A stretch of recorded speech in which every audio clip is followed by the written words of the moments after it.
नमस्कार मित्रांनो, पुन्हा एकदा स्वागत आहे तुमच्या सर्वांचं नवीन एका व्हिडिओमध्ये। पहिल्यांदा कालच्या दिवसाचं अॅनालायसिस करूया। बऱ्याच लोकांनी अगोदर प्रॉफिट केलाय, नंतर लॉस करून टाकला, जेवढा प्रॉफिट केला होता त्याचं पण अॅनालायसिस करूया आपण। आणि थोडं पण तुम्हाला मी इथं सांगणार आहे, नेमकं तुम्हाला कोणकोणत्या गोष्टी पाहिजेत ते सगळी काही इन्फॉर्मेशन देतो। ओके, व्हिडिओ आवडला तर व्हिडिओला लाईक करा आणि छानशी कॉमेंट करा।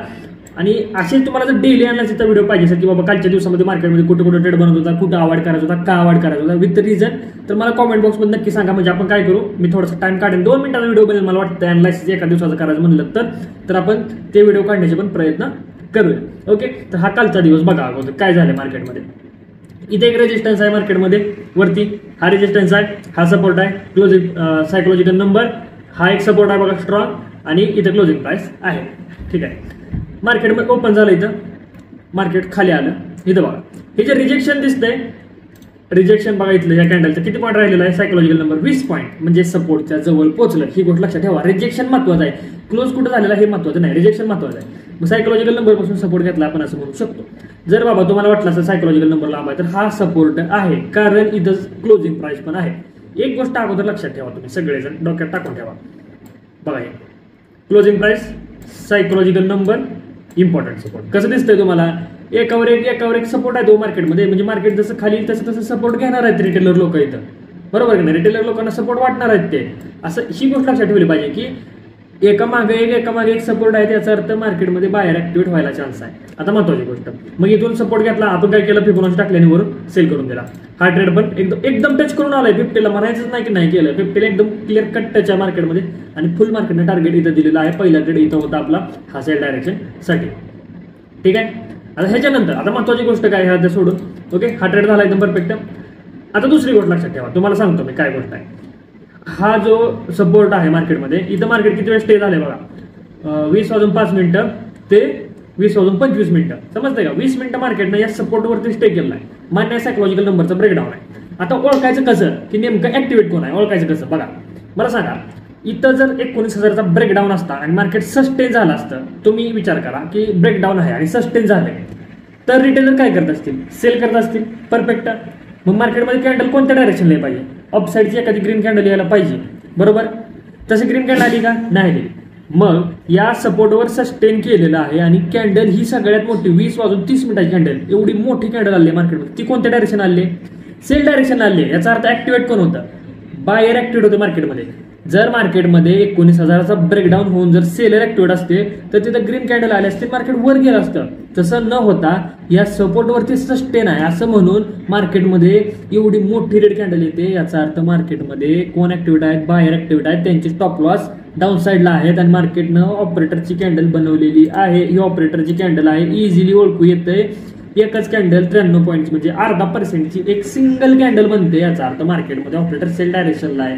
सिंपल आहे ना, एक विचार करा, हे बघा इकडे कशी कॅन्डल बनते, छोट्या एकच कॅन्डल एवढी मोठी येते, म्हणजे काय, ऑपरेटर आहे तो, 100% ऑपरेटर आहे असं ओळखता आलं पाहिजे ना। मग त्याच्यानंतर काय लोकांनी इथं बाय केलं, इथं ऑपरेटर कॅन्डल होती, इथं बाय करण्यात काय सुद्धा लॉजिक नव्हतं, खरं सांगतो तुम्हाला काय लॉजिक नव्हतं, इथं सस्टेन झालं तर मार्केट इथून वर जायला पाहिजे होतं, असा विचार करायला पाहिजे होता। बरं ठीक आहे, पण असा पण विचार करा ना, हे बघा इथं क्लोजिंग आहे, इथं एक सपोर्ट आहे मार्केटमध्ये, जवळ आलेला आहे ना। आता मी काय सांगतो तुम्हाला, असे ज्यावेळेस सपोर्ट असतात ना मार्केटमध्ये 1 2 3 4 5 खाली जायचं तसं बायच करत असतात लोक, आपण तिथं डोकं लावायचं नाही। आता बघा काही लोकांनी म्हणले की ब्रेकडाऊन आणि हा प्रॉपर्टी टर्न इथं बाय करतो, आणि ही सपोर्ट जवळच आहे ह्याच्या, कसं काय बाय करतो, त्याच्यानंतर परत हे आलं, इथं सस्टेन झालं आणि इथं ब्रेकडाऊन दिला मार्केटनं। आता बघा खाली लेवलच नाही मार्केटला, कोणतीही लेवल नाही, ही लेवल मार्केटची लास्ट होती, बरोबर, ही मार्केटची लेवल लास्ट होती, लास्ट सपोर्ट होता, तो सपोर्ट तुटल्यानंतर मग रिटेलर सेल डायरेक्शन ऍक्टिव्ह झाले। आता बरेच म्हणले की सर प्रॉपर टेस्टला का थांबायचं नाही, ऑलरेडी मार्केट प्राइस ऍक्शन देत आलेला आहे, लोवर लो, लास्ट सपोर्ट तुटल्यानंतर रिटेलर ऑलरेडी ऍक्टिव्ह होता, त्याच्यामुळे अपसाइड मोमेंटम येणार, ही गोष्ट होती। तुमचं म्हणणं बरोबर होतं, अपसाइड मोमेंटम यायलाच पाहिजे मार्केटमध्ये, फक्त जागा चुकलेली आहे, दुसरं काय विषय नाही। असा दिवस होतात, मी तुम्हाला असे एक्झाम्पल दाखवले ना। आणि अजून एक, तुम्ही आता मी सगळे लेवल्स रिमूव्ह करून टाकतो, एक सिंपल गोष्ट लक्षात ठेवा ना, मी किती वेळा बोललो ही गोष्ट बघा, ती गोष्ट काय, ग्रीन आली खाली गेले, ग्रीन आली खाली गेले, ग्रीन आली खाली गेले, काय करताय रिटेलर, बाय करताय, त्यांची स्टॉप लॉस सेटिंग चालू आहे मार्केटमध्ये, ही गोष्ट लक्षात ठेवा। असंच वर जाताना रेड आली वर गेलं, रेड आली वर गेलं, रेड आली वर गेलं, त्या मार्केटला तुम्ही खाली आणायचा प्रयत्न करा नसतो कधी सुद्धा, ही गोष्ट लक्षात ठेवा। ह्या दोन सायकोलॉजी आहेत आणि ही state most of the time market ज्यावेळेस लॉस होतो ना तुमचा त्यावेळेस हे दिवस असतात, हे असं होतं ते. हे बघा जसं इथं पण बघा, ग्रीन आली खाली गेले, ग्रीन आली खाली गेले, ग्रीन आली खाली गेले, दिसतंय का? अशी सायकोलॉजी पाहिजे आपली. फक्त लोवर बघायचा नसतो आपल्याला. 2-4च असे दिवस आहेत मार्केटमध्ये जिथं तुम्हाला वाचायचं आहे फक्त लॉस पासून. ते हे दिवस आहेत. हे फक्त रीड करायला शिका. ग्रीन आली खाली गेलं, ग्रीन आली खाली गेलं, रेड आली वर गेलं, रेड आली वर गेलं, हे दिवस रीड करायला शिका तुम्ही.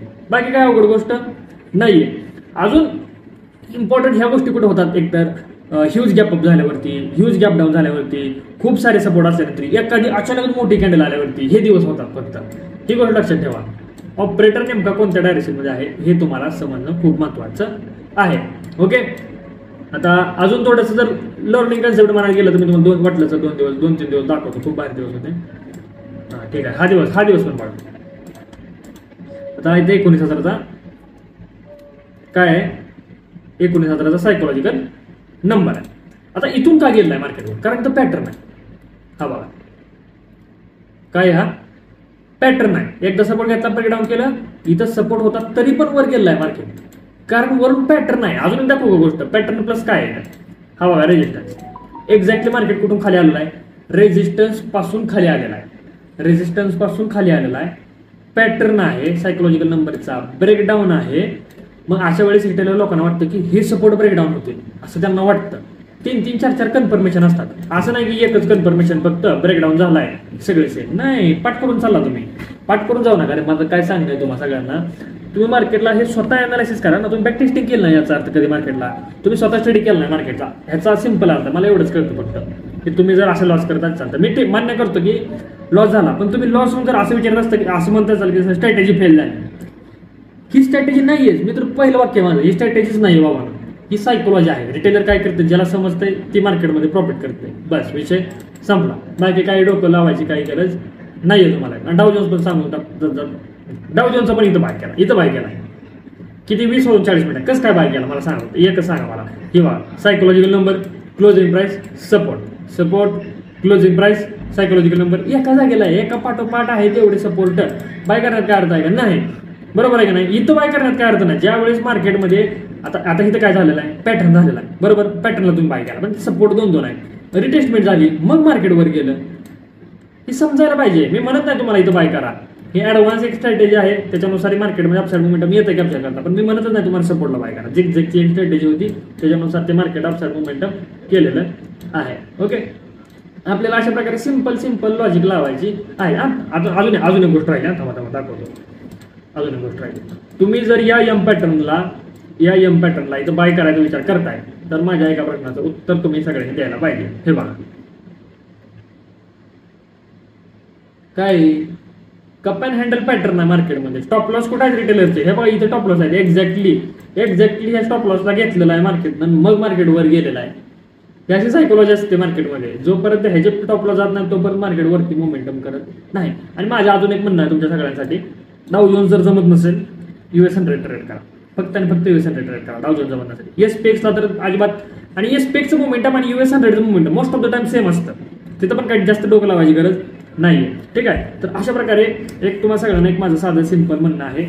आता काही जण मेसेज करते 2 लाख लॉस आहे सर, 4 लाख लॉस आहे.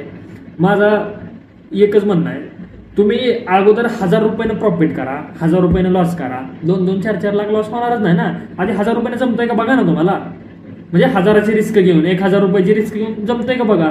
1,000 असं किती वेळा लॉस व्हावं लागेल, त्यावेळेस 100 वेळा लॉस व्हावं लागेल, त्यावेळेस तुमचे लाख रुपये लॉस होते. समजतंय का. पण तुम्ही घेता 10-10 हजाराची 20-20 हजाराची रिस्क, मग तिथं कॅपिटल लॉस व्हायला फुल चान्सेस आहेत ना. साधी सिंपल गोष्ट आहे मार्केटमध्ये. कमी अमाऊंटनं अगोदर आपल्या स्ट्रॅटेजी वगैरे सगळ्या वर्क करून बघा आणि मग पैसे टाका. ओके, नाही तर 100% बोनस आला टाक पैसे आणि करतो डबल, असं होत नसते. मी भले म्हणतो तुम्हाला की डिपॉझिट करून ठेवा, पण ट्रेडिंग करून नका म्हणून हेही सांगतो वरून. कारण अगोदर शिकून घ्या ना तुम्ही, स्ट्रॅटेजी बनवा मग ट्रेडिंग करा.